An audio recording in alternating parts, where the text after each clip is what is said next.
What's up, guys? Welcome to another TaufLife project wrap up. What's new?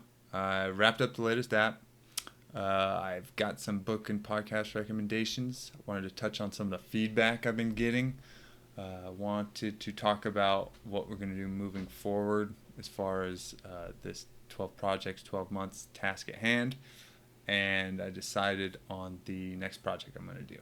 So let's check it out. All right, so here's the summary here, and we're going to project status. Okay, so project 4 of 12 is complete. The new app, which is called My MVPs, is now available for you to download, which I hope you do and share and tell all your friends and 5-star rate.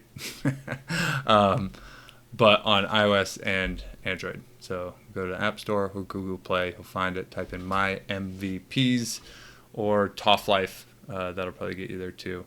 Yeah, so basically an MVP is a minimum viable product, and in the startup world, it's a pretty big thing. You hear it all the time. I'm actually doing it for my day job now, creating an MVP, and a lot of companies build MVPs either to get their company funded or even to sell their company just based off an MVP. If you can, it's basically like a working proof of concept, and if somebody likes that and thinks they can run with it, and you kind of want to get out, they might offer to just buy you right then and there. That happens a lot. So yeah, these are big, and basically when you're thinking about an idea for an MVP or like a startup idea or business idea, you want to think about certain things, and this app basically it's a way to consistently take notes for those ideas when they come in your head. It's just got certain fields, and then they're pre-populated or give suggestions on things that you might put in there. Like, what do you want the free features to be? What do you want the paid features to be? What's your marketing strategy? Stuff like that. What's the exit? Like, what is the plan? Do you want to try and go for like an IPO or something, or are you just trying to get acquired, or even are you just trying to cash flow it and just keep it and just make money every month? Having all those things in your head, at least at the beginning, it's not that you can't change them, but it's a good thing to think about when you plan out your idea.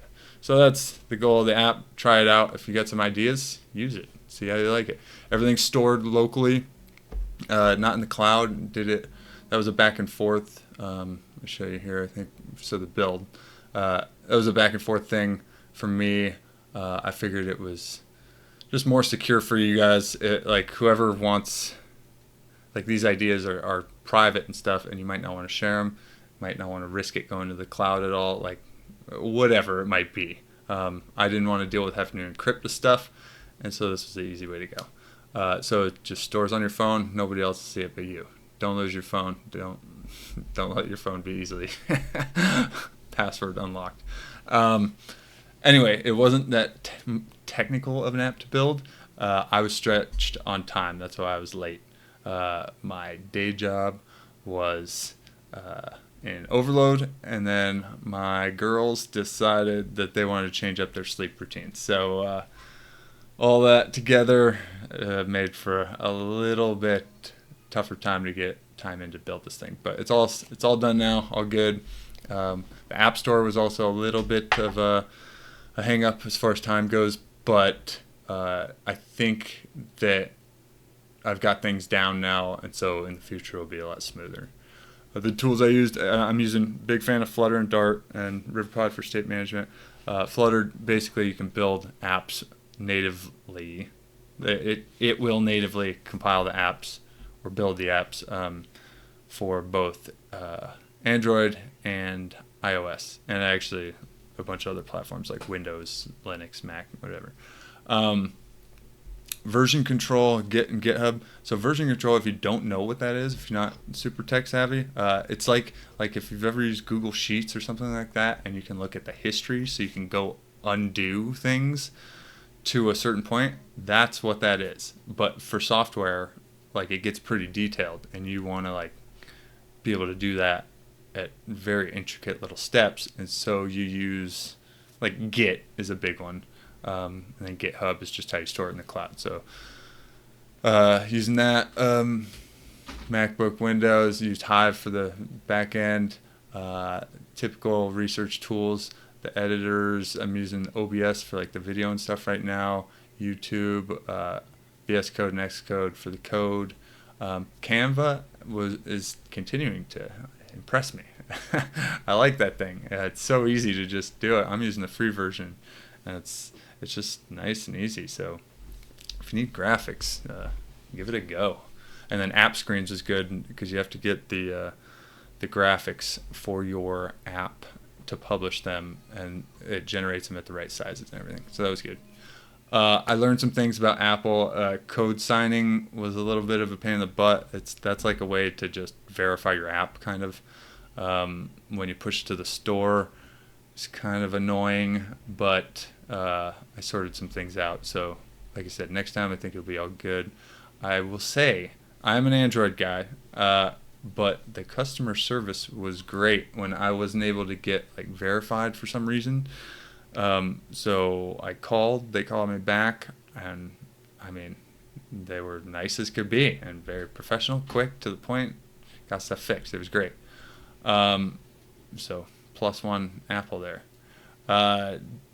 Detailed process to push an app. Yeah, that was, it was just different. It'll be a lot smoother next time. Flutter, learned some good things. I just keep basically liking how I'm deciding to format my code and categorize it and do all that and format things.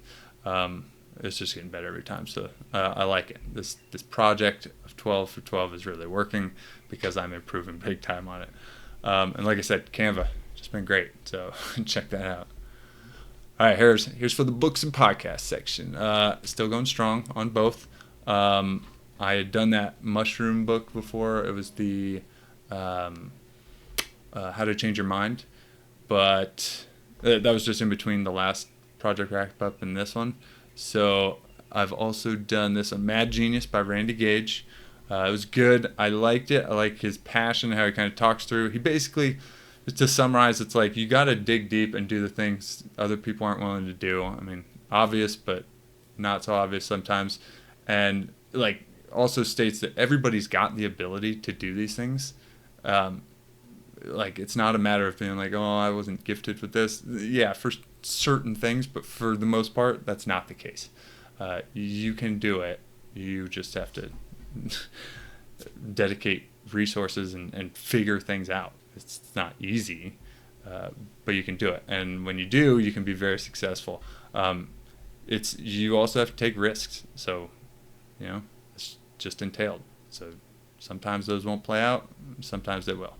It's a game of numbers, Do it enough times, you'll hit one. One of the things I didn't like about it is just kind of, as you guess, like Mad Genius is the name of the thing. It's kind of like the term he uses a lot. Gets a little old hearing it, but not that big a deal. Pretty good overall. I'd recommend. Top best one I've read yet. I say read. I'm listening. I know it's cheating. Whatever. I don't care. Elon Musk by Ashley Vance. It's by far the best one I've read so far. And the things I like, I mean, it's crazy. Elon, I didn't realize, so he grew up, I think, South Africa, and like, I think kind of pretty racist-ish times. And it was just crazy. I guess he had a pretty rough childhood, I think, like between his dad and then just like school. I think he got beat up a lot and stuff. And it's just, I didn't really know or expect that. And then also he's just been like super crazy smart and driven from the get-go, it seems like. This guy is obviously a guy that's smarter than other people due to natural gifts, but also work ethic is insane. He doesn't do anything he wouldn't ask somebody else to do. That's kind of how I like to be in general. I did that when I was in the Army, or I try to do it as much as I possibly can. I think you get a lot of respect that way from the people under you. I think it sounds like he's pretty tough to work with. Like, it's great as far as being part of projects that matter and mean things and stuff, and you get behind that.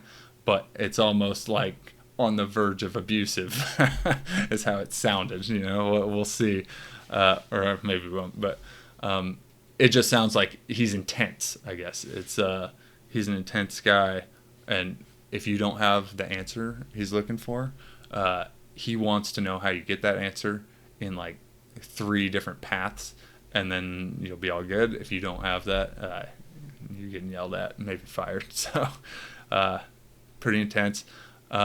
He's just driven. He's trying to help the human race, I think, in general. He's been such a huge part of these big projects, and it's just nuts. And this whole X thing has come full circle. If you read this, which I totally recommend, you'll see before PayPal, he had an X.com, and he was like merging that. That's like what PayPal was going to be.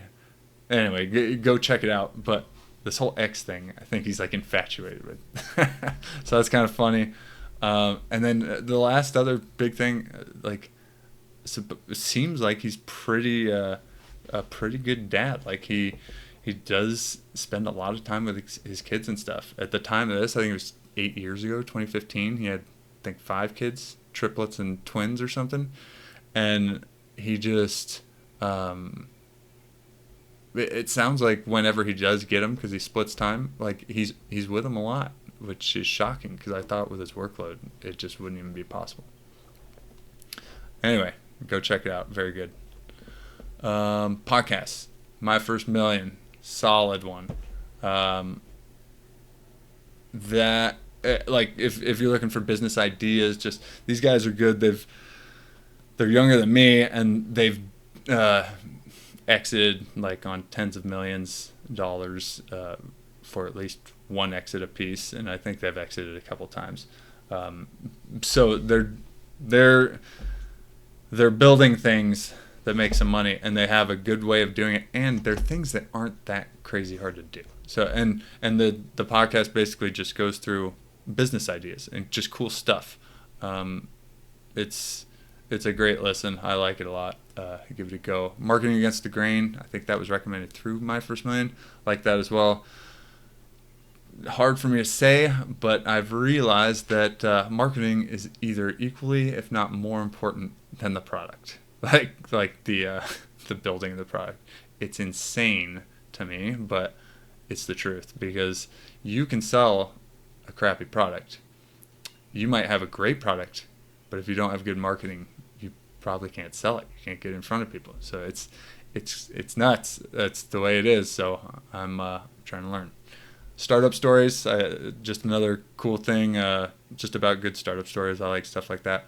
Believe You Be with Michael Bisping, MMA podcast. He's funny. Got the British humor. I like it.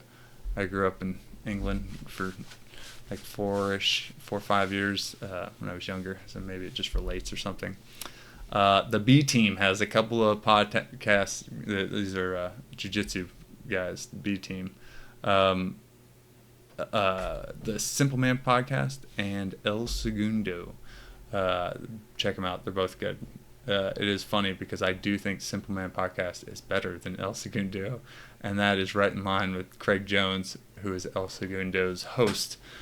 Right in line with his headline. He takes second in everything, so it's great for him. That dude's a marketing genius, though, in the jiu-jitsu world. So as for Twitter, or X, as you want to call it now, haven't been getting a lot of traction. I wasn't posting much. Like I said, low on time. Kind of got to the 70 follower count, and just that's been that. I'm starting to post and comment more now, so I think that's going to grow just kind of naturally. I'm not too worried about that. It just hasn't been my super focus lately. All right, so the feedback has been awesome, guys. Thank you guys so much. After every post or update, I always get hit up by a few people. A special shout out to Marley, Mikkel, Peter, and Trev, because they've been keeping me solid and keeping it going lately. Please keep it coming, and anybody else, please keep it coming. It does not offend me at all. it's constructive criticism is all good. I appreciate it. So hopefully things are getting better. So hopefully you've seen improvement. The things people seem to like, the reading and the video options together, the personal stuff, book recommendations, the things they want fixed are the video theme, like shorter, faster, maybe do an activity or something. I got a request to be topless, so we'll see how that goes. But yeah, like being that I'm in Hawaii, I could show some of the good Hawaii lifestyle stuff, just do some good outside stuff. So probably do that for some of the updates. Give a reminder of the scope project and do some regularly scheduled updates. These are great tips. So trying to implement those now and in the future. So moving forward, given all that feedback and everything, I've decided, so I'm going to do a regular update every 2 weeks. If there's important stuff going on that I think deserves an update, I'll post that too. And then just keep the 2 week schedule and just do it in the middle or something. If there's not much update, I'll still just do a quick one, say not much happening, but just check in. I will try to keep them all not very lengthy. The lengthy ones will be the end of project wrap-ups like this, just because there's a lot of stuff to cover, and they'll have like a reading newsletter as well as the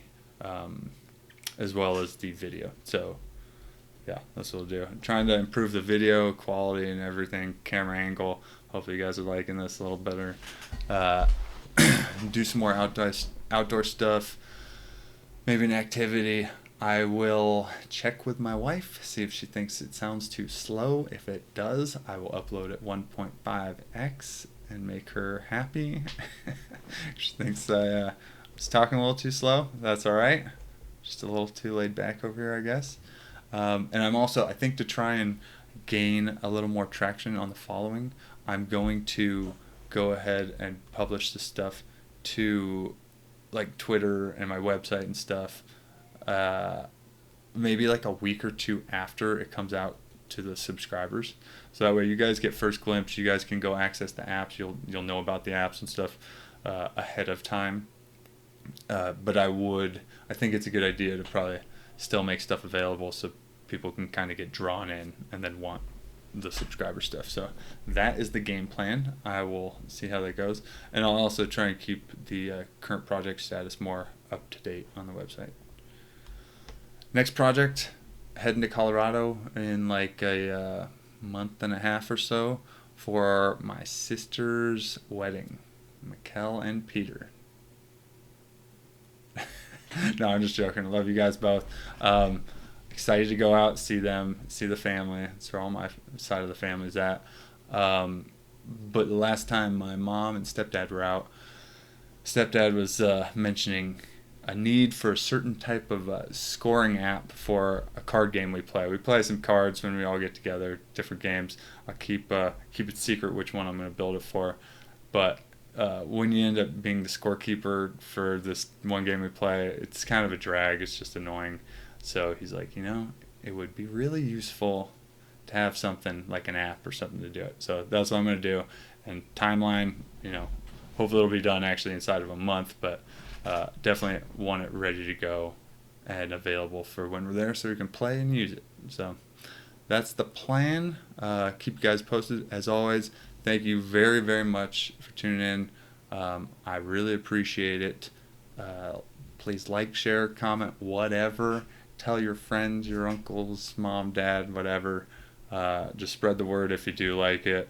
Just tell them to go to the website, TaufLife.com, subscribe. Give me a follow on Twitter, or X as they call it now, Tauf_life. And I'll see you guys later.